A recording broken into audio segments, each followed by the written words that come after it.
बेगमगंज परिक्षेत्राधिकारी अरविंद अहरवाजी ने बहुत ही खूबसूरत, बहुत ही अनूठी पहल को जो अंजाम दिया है, जिसको विजिट करने के लिए रायसेन डीएफओ विजय सुंडा जी हैं, उन्होंने जो है बेगमगंज परिक्षेत्र में आके विजिट किया है। और विजिट करें भी क्यों ना, अमूमन देखा जा रहा है कि प्रशासनिक अधिकारी, जैसा कि देखा जाता है कि बहुत काम और ऐसे में आदर्श आचार संहिता भी लगी हुई है, उसके बावजूद भी अपने ऑफिशियल काम के बाद, जैसा कि हमारे एशियन भारत न्यूज़ के दर्शक देख पा रहे होंगे कि एक नर्सरी तैयार की गई है। जैसा कि अब हमारे एशियन भारत न्यूज़ के दर्शक देख पा रहे होंगे, ये इतना आसान नहीं था। मैं हमारे एशियन भारत न्यूज़ के दर्शकों को बता दूं कि ये जो आप पॉलीथीन देख रहे होंगे, ये पॉलीथीन बिल्कुल वेस्टेज थी, और जिसमें दूध आता है, इसकी जो वेस्टेज जो पन्नियाँ थी, इसको एकत्रित कर कर उन्होंने नर्सरी बनाई जा रही है। इससे 3 फायदे होंगे। एशियन भारत के दर्शकों को बता दूं कि जो वेस्टेज जो पन्नियाँ जो है, ये नालियों में बारिश के ज़माने में जो है ये पन्नियाँ, नालियाँ चौक हो जाती हैं, और कई मवेशियों की भी ऐसे ये पन्नियाँ खाकर मौत हो जाती है। एक ऐसे में अनूठी पहल बेगमगंज वन परिक्षेत्राधिकारी की देखने को मिल रही है, जिसको खुद विजिट करने के लिए है। हमारे कैमरा पर्सन से बोलेंगे, दिखाएं कि विजय सुंडा जी जो है डीएफओ है रायसेन, खुद विजिट करने के लिए आए हैं। जैसा कि हम अभी देख पा रहे थे, उनसे सीधी बातचीत करते हैं। काफ़ी अनूठी पहल, और इससे कई लोगों को प्रेरणा भी मिलेगी। और हम अपने एशियन भारत न्यूज़ के दर्शकों को बता दें कि इतना ही नहीं, वेस्टेज पन्नियों के साथ साथ उन्होंने एक नई बहुत अच्छी पहल को भी अंजाम दिया। जैसा कि हम देख पा रहे थे, जो पशु पक्षी दरिंदे परिंदे जो है गर्मियों के मौसम में परेशान होते हैं, जिसको पानी, जिनके लिए ठंडा जल भी, उनका भी इंतज़ाम किया गया है। और ऐसे में कई उपलब्धियां हैं। मेरे साथ मौजूद हैं रायसेन डीएफओ विजय सुंडा जी, उनसे मैं बात करता हूं। सर, बहुत प्यारा ये अनूठी पहल बेगमगंज रेंजर अरविंद अहरवाजी की, क्या कहेंगे सर? बिल्कुल, आप सही कह रहे हैं। ये एक बहुत ही अच्छी और अनूठी पहल है जी। इन्होंने कई डायमेंशन पे काम किया है जी। एक यहाँ पे पास में स्कूल है, तो स्कूल में बच्चे जाते हैं तो उनमें वन्य प्राणियों के प्रति जागरूकता फैले। इसके लिए इन्होंने पूरे कैंपस में जगह जगह पे अच्छे अच्छे स्लोगन्स, अच्छे और उनकी पेंटिंग्स, और उनका क्या साइंटिफिक नेम है, क्या लोकल नेम है, ये सब, और कौन सा अपना यहाँ पे राष्ट्रीय पशु है, कौन सा राष्ट्रीय पक्षी है, ये सारी जानकारियाँ इन्होंने जागरूकता के लिए फैलाई हैं। और इन्होंने पूरे बेगमगंज के अंदर न केवल इस कैंपस में पक्षियों के बसेरे के लिए घोंसले, उनके लिए पानी की व्यवस्था, और केवल यही नहीं, पूरे बेगमगंज में जितने भी सरकारी कैंपस हैं, और जो भी कोई प्राइवेट लोग भी अगर ले जाना चाहते हैं तो उनको भी ये सब उपलब्ध करवाया, ताकि पक्षियों को गर्मी के दिनों में पानी मिल सके, उनको दाना मिल सके। और साथ में सबसे अनोखी पहले एक जो अभी इन्होंने रिसेंटली शुरू की है कि नर्सरी डेवलप की है। हम चाहते थे कि हमारे कई बार किसान हमारे यहाँ पे ऑफिसेज में आते हैं, और लोग आते हैं कि उनको पौधे चाहिए, तो वहाँ पे हम कई बार उनको पौधे उपलब्ध नहीं करवा पाते। तो इसलिए हमने इस बार कोशिश की कि पूरे वनमंडल में हम अलग अलग रेंजेस में हम नर्सरी तैयार करेंगे, ताकि किसी को भी अगर ज़रूरत है तो वो निःशुल्क पौधे उपलब्ध करवा सकें। और बेगमगंज में इन्होंने एक कदम आगे आके इन्होंने बहुत भी अच्छा कार्य किया कि न केवल नर्सरी डेवलप की है, इवन जो पॉलीथीन जो यूज़ की है इन्होंने, वो यहाँ पे बेगमगंज शहर में जितनी भी वेस्टेज जो दूध की थैली होती है, वो कलेक्ट करता है स्टाफ, और फिर उसी पॉलीथीन के अंदर पौधे तैयार किए जाते हैं। उसके डबल फ़ायदे हो जाते हैं। नर्सरी तो डेवलप हो ही रही है, साथ में वो जो पॉलीथीन जो वहाँ पे फेंकी जाती थी, जो एक वेस्टेज होता था, और जिसको गाय वगैरह खा के और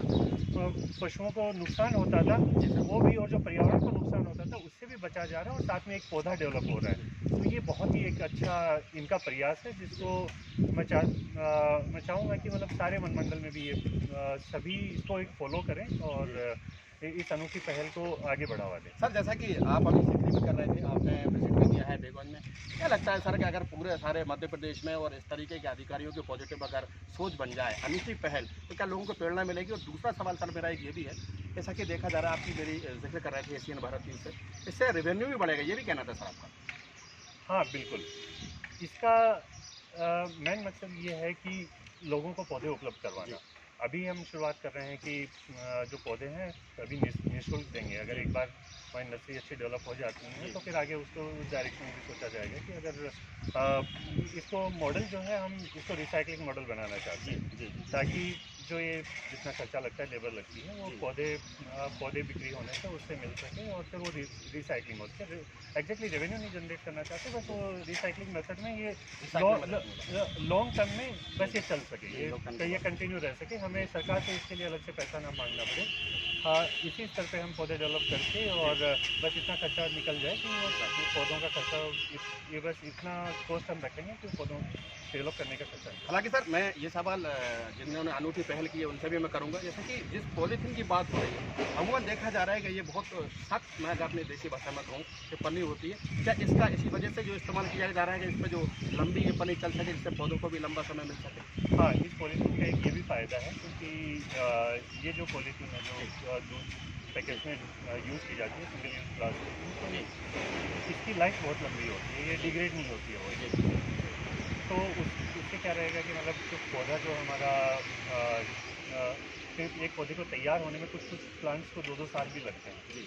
2-2 साल तक वो पॉलीथीन बैग के अंदर ही रहता है, तो ताकि वो पॉलीथीन की अगर लाइफ उतनी होगी तो वो पौधा अच्छे से डेवलप उसमें होता है। सर, क्या एशियन भारत न्यूज़ के दर्शकों से सर क्या कहना चाहेंगे कि इस तरीके की जो प्रेरणा है लोगों को सीख तो देती है, सर क्या कहना चाहिए? बिल्कुल, मेरी सभी से यही गुजारिश रहेगी कि वो भी अपने आसपास के क्षेत्र में जितनी भी इस तरह से है जो वेस्टेज है, पॉलीथीन का जो वेस्टेज है, उसको फेंकें नहीं, उसको रीयूज़ करें। हमारी सरकार भी इस डायरेक्शन में काम कर रही है कि जितना भी ये पॉलीथीन का वेस्टेज है उसको रीयूज़ किया जाए, रादर देन कि उसको फेंक दिया जाए, जिससे पर्यावरण भी सुरक्षित रहेगा, पशु हैं जो इसको खा के जो बीमार पड़ते हैं वो भी अच्छे से रहेंगे, और ये जो वेस्ट है उसको हम एक यूज़फुल कमोडिटी में यूज़ कर पाएंगे। पॉलीथीन को फेंके नहीं, रिड्यूस करें, ये कहना था अरविंद सुंडा जी का, डीओफओ। मेरे साथ रेंजर अरविंद अहरवार जी भी मौजूद हैं एशियन भारत न्यूज़ के साथ। काफ़ी अनूठी पहल, उनसे ही सीधी बात करते हैं। सर, क्या मन में आया आपके इस तरीके की अनूठी पहल? लोगों को प्रेरणा तो दे ही रही है सर। प्रेरणा तो देगी ही। मैंने देखा कि ये जो आप देख पा रहे हैं, यह दूध की थैली है जी, यूज करने के बाद इसको अमूमन फेंक दिया जाता है जी। ये सिर्फ नाली ही चौक होती है और इसको गाय खाती है जी सर। और यह 100 साल भी जमीन के अंदर रहेगी तो गलती नहीं है। जी। इसलिए मैंने सोचा क्यों ना हमें नर्सरी तो बनानी है, अगर इसका हम यूज कर लेते हैं तो इसकी लाइफ भी लॉन्ग है। जी। और कहना चाहिए कि यह शहर का पॉल्यूशन भी कम करेगी। सबसे अच्छी बात यह है कि इजीली अवेलेबल भी होती है और फ्री ऑफ कॉस्ट हो गई है। सरकार का जो काम करने में कहना चाहिए कि बजट भी कम हो रहा है, तो और सबसे अच्छी बात है पॉल्यूशन कम हो रहा है। जो आज मौजूदा जो कैंसर और जैसी घातक बीमारी हम देख पा रहे हैं उनका मुख्य कारण यही है कि आगे पीछे हमारे सब रासायनिक का यूज हो रहा है और हम उनको देख नहीं पा रहे हैं। तो मेरी सभी से गुजारिश तो पहले कि हर आदमी ऐसे बड़ी 1-1 लीटर वाली जो बड़ी थैली, आधा लीटर वाली 100 पौधे डाल के अपने घर की छत पे भी बरसात के लिए पौध तो तैयार कर ही सकता है, तो बरसात के दिनों में अपने खेत या कहीं भी फलदार उसको लगा सकता है। तो आपका ये कहना है पॉल्यूशन को दूर तो किया जाएगा, साथ में जो इस पनियों से 2 फायदे होंगे कि एक नाली है, बारिश में वो चौक होती हैं, उनसे बचेंगे, और मवेशियों का भी विशेष ध्यान रखा जाएगा। मवेशियों तो अमूमन इसी को खाते हैं, गाय वगैरह देखा है आजकल जो भी अमूमन गाय की मौत हो रही है तो मुख्य कारण तो यही है कि पॉलीथीन ही खा रही है। अच्छा, पॉलीथीन में सबसे आसान सुलभ यही मिलती है क्योंकि हर घर में दूध की थैली उपयोग होती है, तो वो अमूमन यूज करने के बाद बाहर फेंक दिए जाते हैं। आसानी से गाय उसको खा लेती है, खा के उसके पेट में चली जाती है, वो उसका धीरे धीरे उसकी मौत हो जाती है। बड़ा सर अटपटा सा मैं सवाल कर रहा हूँ, आपका विभाग अमूमन देखा जा रहा है कि वन विभाग की रक्षा करना है, उनको कैसे सहेजा जाए, कैसे वन विभाग को सहेजा जाए, उसके साथ साथ जो वन विभाग को ऊपर अतिक्रमण किया जाता है, आपका स्टाफ वहाँ काम करता है, लेकिन ऐसे में समय निकाल कर आप जगह जगह होटलों पर विजिट करते हैं और ये वेस्टेज पन्नियाँ लेके आते हैं, फिर कैसा महसूस होता है? खुशी महसूस होती है? हाँ, बहुत ही ज़्यादा खुशी महसूस होती है। यहाँ हमारा स्टाफ भी बहुत अच्छा है, काबिल तारीफ है कि काम करने में वहाँ अच्छा लगता है जब हमारी टीम अच्छी है। हमने अपनी टीम से चर्चा करी तो टीम ने भी बिल्कुल 100% हमसे कहा कि सर बिल्कुल बहुत अच्छा काम है और तनवन धन से वो बिल्कुल इस मिशन में लगे हुए हैं। नर्सरी भी बन रही है, लोगों को रोजगार भी मिल रहा है और हम इसको पॉल्यूशन भी कम कर पा रहे हैं। लोगों को मैसेज भी देना चाहते हैं कि हर आदमी अपने घरों में 100 पेड़ कर ही लें। सर, एशियन भारत न्यूज़ के दर्शकों से कुछ कहना चाहेंगे सर? हाँ, यही कहना चाहते हैं कि जहाँ भी कोशिश हो सके पॉल्यूशन कम करने की गुंजाइश अपने को अपने पास रखना चाहिए। बहुत सारी चीज़ें को ना यूज करें तो भी हमारा काम चल सकता है। प्रदूषण हम कम करेंगे तो आने वाली पीढ़ी को बेहतर बना पाएंगे।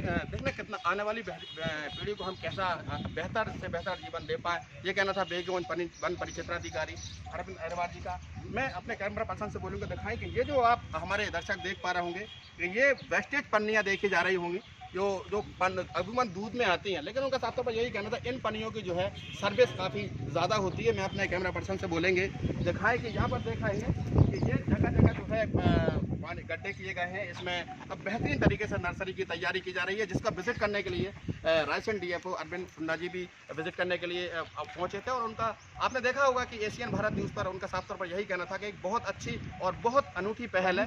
अब देखा जाएगा, अब हमारे दर्शक देख पा रहे हों कि ये जो है नर्सरी की बड़े पैमाने पर तैयारी की जा रही है। और मैं यहाँ पर अपने दर्शकों को बता दूं कि बिल्कुल वेस्टेड पूरी ज़मीन भी यहाँ पर पड़ी हुई थी, उसका भी सदुपयोग यहाँ पर किया गया है। और अपने दर्शकों को मैं ये भी बता दूं कि वहाँ पर भी आप देख पाएंगे काफ़ी ये केंचुआ खाद के लिए, जैसा कि किसानों के लिए भी इंतजाम यहाँ पर करने की कोशिश की जा रही है। हम दिखाना चाहेंगे, यहाँ पर देख पा रहे होंगे हमारे दर्शक कि बिल्कुल बड़े पैमाने पर तैयारी की जा रही है। वहाँ आप देख पा रहे होंगे कि महिलाओं को भी इससे रोजगार मिला है। और जगह जगह जैसे कि देख पा रहे होंगे गर्मियों का मौसम है, चिड़ियों के लिए, परिंदों के लिए भी जगह जगह इंतजाम यहाँ पर किए जा रहे हैं। और ऐसे में काफ़ी गर्मियों का मौसम है, ऐसे में कुछ भी इतना सुचारू रूप से और अच्छे काम करने की जो है इन्होंने ठाना है, जिसको लेकर दिखा पाएंगे वो सामने दिख रहा होगा कि चिड़ियों के लिए काफ़ी जगह जगह पानी के लिए भी जो ठंडा पानी रहने की भी जहाँ पर कोशिश की गई है। और ऐसे में इनकी अनोखी पहल जो है लोग जो है देखते ही बनती है, लोग विजिट करने भी आ रहे हैं। और मैं अपने दर्शकों को बता दूं कि रायसेन डीएफओ अरविंद सुंडा जी ने भी यहाँ पर जो है